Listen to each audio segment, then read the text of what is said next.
বুঝতে পারছেন, পশ্চিমবঙ্গের এমন একটি স্টেশন আছে যেখান থেকে শুরু হয়েছিল পূর্ব ভারতের প্রথম বৈদ্যুতিক ট্রেন চলাচল। আর সেই স্টেশনটি হলো শেওড়াফুলি জংশন। হুগলি জেলার গঙ্গা নদীর তীরে অবস্থিত এই জনপদের ইতিহাস অনেক পুরনো। মুঘল আমলের সম্রাট আকবরের সময় রাজা মোহর রায় এই অঞ্চলে জমিদারি স্থাপন করেন।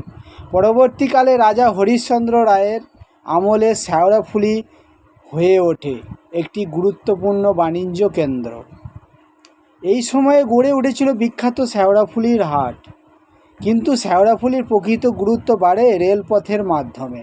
1885 সালে চালু হয় শেওড়াফুলি তারকেশ্বর শাখা রেল লাইন, যা গ্রামীণ বাংলার সঙ্গে কলকাতার যোগাযোগের আরও সহজ করে দেয়।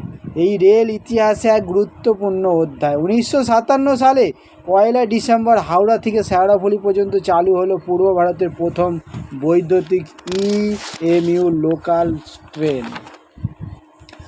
8টি বগি নিয়ে সেই ট্রেনটি ঐতিহাসিক ট্রেন যাত্রা শুরু করেছিল এবং বাষ্পচালিত ট্রেনের তুলনায় আরও দ্রুত পরিষেবা দিতে সক্ষম হয়। এই ঘটনায় পূর্ব রেলের আধুনিকরণের এক নতুন যুগের সূচনা করে।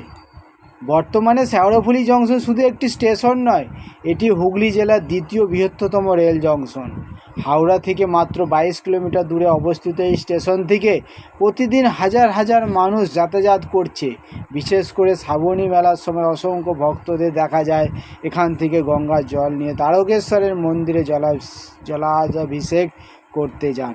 এছাড়াও ভবিষ্যতে গুরুত্বপূর্ণ প্রকল্প হলো যেটা তারকেশ্বর বিষ্ণুপুর রেল লাইন চালু হলে এই জংশনের গুরুত্ব কিন্তু আরও অনেকটাই বাড়বে। ধন্যবাদ।